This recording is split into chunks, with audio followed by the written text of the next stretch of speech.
Welcome to Hands-off Homeschool. In this video, we're going to walk through the setup steps that will create curriculum and take you all the way up to the first day of school. When you get dropped off from the onboarding questionnaire, you'll be on this dashboard page, and you've got a checklist up on the right corner that's going to walk you through each of the steps. And you can see the first one has a button right there. It says Select Courses. But before we do that and walk through our checklist, let's stop off on the students page. And let's just take a look here, because there are some settings we really want to get correct with the students before we start on our checklist. Now, just a note here, you could see that I have an extra slot. That's because I went to Manage Seats and I added additional seats. So if you need to change the number of students, that's where you're going to do it. You click Manage Seats and you can get an additional slot here if you need to add another student. Just be aware, if you're in a trial and you change the number of seats, you will be immediately billed. The trial will end when you do that, just so you're aware. Okay, so we're just going to work with our existing single student, Rusty, here, and he's a fourth grader in New York. We're going to edit his student card and take a look at some of these settings. Now, we definitely do need to know the student's grade and the student's state, because a lot of settings depend on that. But some other things you can leave blank if you want to for privacy purposes. We don't really need the age or the date of birth, but the rest of these you really do want to be careful with and fill out. So let's talk about them quickly here. Learning style, if you change this to visual, you're going to get more images. If you change this to auditory, it lets the text reader controls be a little bit more visible and easier to manage. Reading level, do set this carefully. If you set to below grade level, it will dial down the vocabulary a little bit. And if you go above grade level, it throws in some more challenging vocabulary. But really importantly, below this, interests and notes. Do take some time and fill out interests. Now, these are going to provide color to the daily lessons. They do that in the form of examples and analogies and comparisons that make the material feel very personalized for the student. And it's a nice feature that you should take some time, put more examples in, more detail on the examples. All of that leads to the lessons feeling a lot more personal. Notes, this is your opportunity to tell us about the student and anything that might impact how the curriculum is created for them. So anything like learning challenges, if they need accommodations, this is a good place to just put that in as much detail as you need. There are other places where we apply settings that are across the whole school and all the students across the individual courses. But this is a powerful way to move what gets generated based on what you think your student needs. So put anything in there that you think is important for the system to know about your student. On the right side of this table, we have the curriculum settings. And at the top is the most important one. That's the challenge level. Now, if you leave this on standard, it's going to be essentially just what you would get in a public school classroom. In a functional public school, it would be pretty much on par with that. But you can dial this down a notch to gentle. And then that eases up on some of the assignments, the length of things, how quickly ideas are presented, new concepts get more support. On the other side, aspirational, this is more like a magnet school or an international baccalaureate. It's always just a little bit on the leading edge. Things are a little bit more advanced. They're not scaffolded as much. You're going to get new concepts just thrown in more rapidly and without as much explanation. Now we're going to go down here to these on-off, and that's unit tests. If you don't want unit tests, you still get assessments at the end of every lesson. Every lesson has some sort of short assessment. But if you turn unit tests on, then it gives the classic longer multiple choice test at the end of a unit that occupies essentially most of that lesson. If you're up to grade 8, you can have spelling lists and spelling tests. In high school, that's not an option, but if you want those up to grade 8, you could just leave this on. It will give spelling lists, and you're going to be the one that gives the spelling test. So you'll have in an email on the spelling test day, you'll have a place to enter the grade for the student's test score. Science labs, you don't have to use them. You can turn them off. But if you do use them, you can control how often they appear in the science curriculum. And the history depth, this just lets you toggle between deep dives, or what they sometimes call the great men version of studying history, versus broad survey, be more like a classic history course, or you can pick mixed. I kind of like the deep dives. It's an interesting thing. Now, this is grayed out here because I picked a grade 4 student. But from grade 6 and above, you can have research papers, and these are going to occupy an important part of the English curriculum for the quarters. In fact, let's just change the grade here, and you can see how this is going to work. So we're going to put Rusty into 6th grade. And now just so you can see it working, I'm going to turn it on for Q1, because when we do this generation, only the first quarter lesson plans get generated. We only do 1 quarter at a time. And that's because when we get to quarter 2, it's going to draw on what you did in quarter 1 to figure out what you're going to need to do in quarter 2. And if you didn't get to all the lessons, that gets incorporated. You can overflow those into the next quarter. It's going to look at what the student did and the assessments and the analysis, and it's going to use that information to give you better material for the student in quarter 2. So we want to see that research paper happen, so let's just leave it on quarter 1 here. Reading display can change this anytime. That's just going to give you some different readability settings. So all right, I think we're done here. Let's hit save. Now we're going to start on our checklist. You can see down here, number 1, pick my courses. And I've got the numbers over here in my sidebar too. So let's go to courses. Now, apply recommended. When I hit this button, it's going to look at the grade and it's going to look at the state and figure out what your suggested curriculum is. So if I hit this, now I could see I've populated each of my subjects with a course, but I can change this. So a couple cases to be aware of here. Let's say my student's listed as 6th grade, but really I want to remediate last year's 5th grade English. I can just change that here. Maybe I want to bump them up and I want to go a year ahead. Maybe I want to do both. Maybe I want to do 6th grade, but at the same time, I want to try to go up and do 7th grade also. I can put 2 in at the same time. And I could even do something like have English 6 meet twice a week, 3 times a week, and English 7 meet a different number of times a week. Maybe that's only 2. Maybe it's just sort of a sneak preview of what you're going to do in English 7. However you want to do that, you have 2 slots that you can use for each of these courses. So the same thing here. If I want to make changes to this, I can just change it here, pick different courses.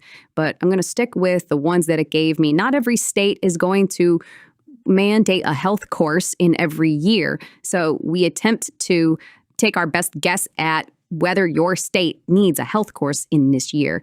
And we leave it to you to make sure that that's correct. Now, if you don't want to take the recommendation, you could just take this out and say, I don't want health. So just to get back to my recommendations, I'm going to clear it and start again. Now, there's a little bit more here. If you could see this assessment types, you can unfold this. And now these are going to let you turn on and off the options for what assessments will appear in any given lesson. And when the curriculum generation runs, it picks from these choices for each lesson in the quarter. So if I turn these off and say, well, I don't want long writing, now it's only going to have the option of these 3 assessments that will get applied to all of the lesson plans in the quarter that it's going to generate. So we've picked the ones that we think are probably best for any given course, but you don't have to take them. So maybe I want to say, okay, in English, yes, I want long or short writing, but maybe I want to make some changes here to just how much is expected from the student in any of these types. And we think, yeah, maybe in English you don't want these, but who knows? Maybe you do want a matching or a sequencing assessment that would be like, drag and drop, put things in order. These can be fun and they give some variety. So if you want to add these, go ahead and add them. You can look here at science and maybe say, all right, well, maybe I don't want to do any writing at all in my science assessments, but the rest of these are fine. History, maybe I don't want any long writing in history, or however you want to do this. You can just set this up and there's no save button here. When you're done, we're just going to move on. So next step here, let's look at the schedule page. Now, schedule involves both the weekly and the yearly calendar. All right, so if I hit autofill, as it's suggesting that I do here, what it's going to do is look at the course selections I just made, and it's going to just fill out these days with the recommended number of sessions for that week. Before we do that, just make sure you realize you can change what days are going to be school days, right? So if you want to have all 7 days, that's fine. You can do it. If you say, oh, we're only going to take Sunday off, or we're going to have a normal 5-day week, or maybe we don't want Fridays, however you want to do it, when you hit autofill, it's going to take the recommended meetings and fit them into that number of days. So here you can see it wants 3 times for English, 2 times for science, 2 times for history, 1 time for health. And it did that how it decided it was going to do that. But you could change it. You could say, okay, well, I've got an empty slot here. If I want to put health there, now I've got 2 meetings a day, whatever you want to do there. And this table at the bottom now is going to calculate how many lessons will result from this number of course meetings with whatever the calendar said. Now, you had the opportunity in the onboard to set up this calendar, and it tries to identify the normal school year for your region. But you don't have to use it. You can take any days you want here. The only constraints are your weeks. Your quarters have to be between 4 and 13 weeks. So you can't run it longer than 365 days. And your quarters at most have to be actually a quarter of the year. Given those constraints, you can customize this quite a bit. You can leave gaps in between. There's a lot of customization you can do here, but you want to get this right before you move on to the curriculum because it strongly impacts the numbers that you get in this table. So if I change a date over here and say, actually we want to go a quarter later, now you can see this is going to knock down the numbers in the Q1 lessons, right? So if I make this much earlier, let's say I knock it back into August somewhere and I get a 12-week quarter one, now that moved these numbers up a lot. So get this right where you want it before you go through the generation because the numbers in the generation depend on what you set here. While we're over here on the yearly calendar, holidays, you can see it has these in there for you. You don't have to use them. You can clear them. You could put in your own holidays. You can put in days that you are planning to take off. If there's a vacation in there, you can put in anything you want. And that, again, is going to change what happens here. So it knows when it runs the lesson plan generation, all of these exceptions that you made do get figured into that. So if you have other changes that happen later, as long as it's the day before, you can still add that here and it won't run lessons, but you will wind up maybe with some leftover lessons at the end. Again, that's not a problem. The system just deals with that later. Reporting, this is if you have to report to your school district, you want to put a deadline in here. It's going to give you a notice right inside the system when that happens. So that can be handy. Go ahead and take a minute and fill that out. All right, so I think we're done here on the schedule. Let's just move on and we're going to take a look at the theme. So when I show up on the theme page, it's empty. And the archetype here is giving you a template, right? So we've given a few archetypes. That's essentially just saying, here's a well-known school or homeschool philosophy that you might want to use as a starting point to decide what the theme of your school is.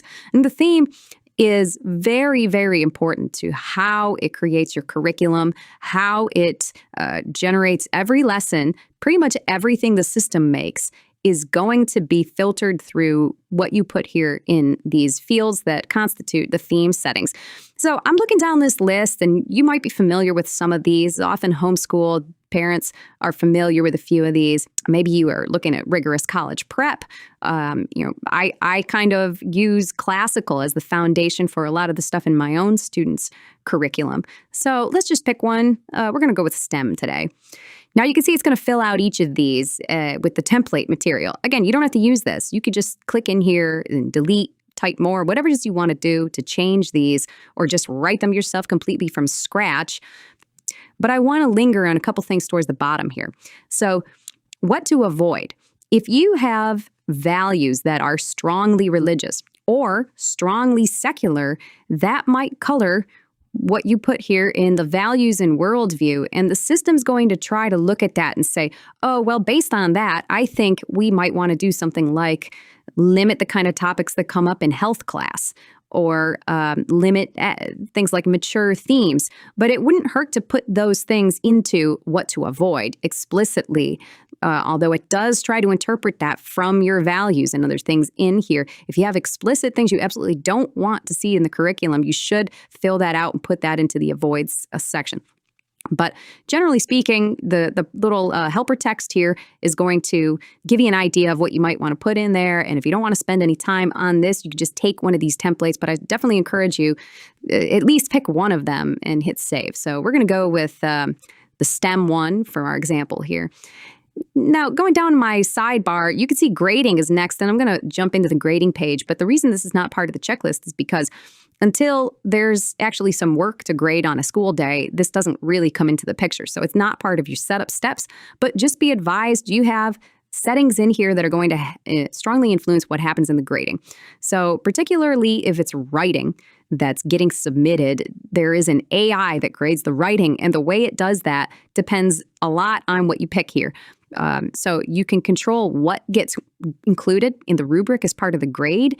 Resources are the things that you have in the home already that we might be able to use. And so when the curriculum generates and the lessons generate, it looks at this list and says, oh, I can use that in this list. I have this book, I have this science equipment, etc. So based on the courses that you picked, it has some recommendations before we even get started here. And some of the very important things we want to spend some time on here are the books. So very important to know, the English curriculum is based around books. Each quarter, there's a book. And a lot, if not most, or nearly all of that quarter's curriculum in English is stemming from the book. So it has picked 4 books that it recommends. Now, here's a few things about the recommendations. We use older books. We use classics. We default to the classics because, number one, the AI knows a lot about those books. It knows almost everything that there is to know about the adventures of Tom Sawyer. If you put a newer book, if you put a more obscure book in here that you've elected to choose, that's fine. Just be aware it may struggle to know the details about what happens in chapter 3 of a newer, more obscure book. It's not going to struggle knowing what's in chapter 3 of Tom Sawyer. That said, go ahead and use your books. That's really what this system is for. If you want to use things of your own and customize this, you should, but it comes with those caveats. So just keep that in mind. So we're going to mix and match here. Let's say we want to do some Tom Sawyer, and maybe we want, maybe we want mythology, but we also want to put some of our own books in. So let's do that in a moment, but let's finish science here. Here's a little note at the bottom. One of the reasons that the other reasons that we use these books is because a lot of these, you can see the ones that have the little green diamond here, they're free on Project Gutenberg. So if you don't know what Project Gutenberg is, just click that link there. And a lot of these books that we recommend here, the classics, are in the public domain, and you can just read them for free. You don't have to buy anything. That's nice too if you're on the go, if you're mobile and you don't want to carry books with you, you might be able to just read a lot of these online. Anyway, I'm going to throw in some of my science equipment. Now, if you don't have all these, that's fine. But you should go put in the other things that you have. You probably have other things in the home for building. If you have, I don't know, Legos or something, you could just put this in here and then it knows that you have that. Before we go back to the books, though, let's just talk about outdoor because this is a big one.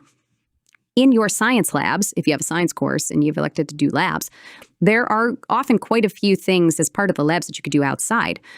Now, if you have access to outdoor space, whether that's a backyard or a park, you should put that in here and say, we have a park down the street. And I could say usage, science, any quarter, save it. And now it knows, particularly in science, we have a park down the street. When it goes to create your lessons for the lab activities, that morning, very early in the morning when it runs the lesson generation, it's going to look at the forecast for your area. How does it know your area? Because if you set your zip code in the onboarding step, it will use that to look up the weather that day. Now, if you didn't do it, you can come back here into settings and say, my zip code is, and then it knows. You don't have to put your full address in if you don't want to do that for privacy purposes. Also, while we're here, let's look at AI provider because you can change which AI is used to generate your lessons. We use Gemini by default because it tends to be pretty stable overall. But if you want to change it to Claude or Grok, you can have them make your lessons instead. Just so you know, you can change that at any time. And everything that is generated from that moment forward will be on whatever's selected here. All right, so let's come back to resources. So I want to put my own book in. All right, so let's say I'm in, what grade are we in? We're in 6th grade. All right, well, I got a book that Rusty's been meaning to read, and that book is The One and Only Ivan. And I think that author is Applegate. And now I can click usage, and I could say, I want to use that book in English quarter 1. I want to be specific, and I wanted to use this book in quarter 1. So if I hit add here, now it knows to look at that, And when we get to the curriculum step, it's usually going to honor the settings that we made here. Even if it doesn't, we have the option to try to force it one more time. So we're going to look at that when we actually get into the curriculum run. We need a fourth book here. Let's make it White Fang. All right, now we have 4 books here, so it should have no problem assigning those. But as I said, I did try to force it to use my pick on quarter 1, and you do have that option. Now, while we're at it, if you wanted to be extra forceful about this, you could type this right into the English course design and say, use the one and only Ivan for quarter 1 English. And it will look at this. It weighs these very heavily in deciding what it's going to put into the course. You could do the same thing in world history. Like, let's say, ancient civilizations through the medieval period. Well, that's a huge field. So I could tell it, for example, that I really want, strong focus on, Greeks and Romans. And it will honor that and make sure it doesn't skip that part when it goes through, ancient history. Okay, so now we've got everything ready to go up here to curriculum. You can see I'm green. My checklist is all crossed off. And curriculum, I got green across the board. All right, now when I hit this button, what it's going to do is make an outline. It's going to take everything we just did, and it's going to generate an outline for the whole year broken down by quarters. Before it does anything else, it's going to present that outline to you and give you a chance to review it. If you don't like it, you have 2 options. 1, you can abandon it and change your settings over here.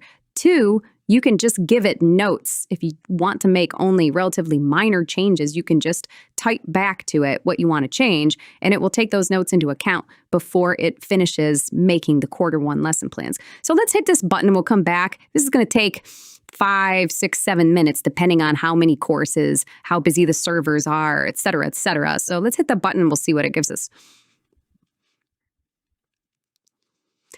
Okay, so when that's done, you're going to see this approval step. And as I scroll down, I get to check what it gave us for each quarter in each subject. And you can see right off the bat, there was my request that I wanted to use as our quarter 1 book.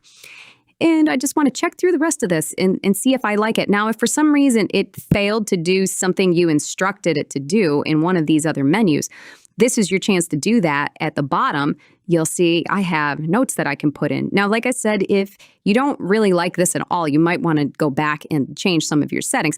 But if it's more of a fine tuning, then you can enter that here and say, for example, if it didn't give you the book you wanted, or if it didn't give you the subject that you wanted, like we said, Greeks and Romans. So I'm going to want to check here and see, what did it give me? World history quarter 2. Yeah, we got Greece. World history quarter 3. It gave me Rome. So it did what I wanted. And you still have the option of fine-tuning this now if you want to make some changes. But I'm just going to say approve. And now it's going to wrap up the rest of this work by actually making the lesson plan cues. It's going to treat those like a queue that it loads up every day. It picks the lesson according to what you said on the schedule. So that's the step that's going to run here. It takes a little bit longer now to do this part. So go ahead and get a coffee while we wait for that to work. Okay, we're done. Now, if you have more than one student, it's going to go to another outline approval. And so you could be here for a while. If you're doing 2, 3, 4 students, this process can take quite a long time. And when that's done, you get this View Curriculum button down here. Now, when I hit this, it's going to reload this page with all my cues, and you can see here they are. Now, one important note. If you want to go back and do the entire curriculum run again like that, you can do that by clicking up here in these 3 dots and go to Generation Wizard. That takes you back to that page we were just on. But let's take a look through what it generated here. And you can see my total lessons, 88, and I have these organized by subject. I can unfold all these. And I have this other tab here for Year Outline. Now, if I go to Year Outline, I can look at just this quarter's English plan, right? This is what was in the outline. Now, importantly, I can edit this, all right? So if I want to change what it put in the outline, I can change anything I want here.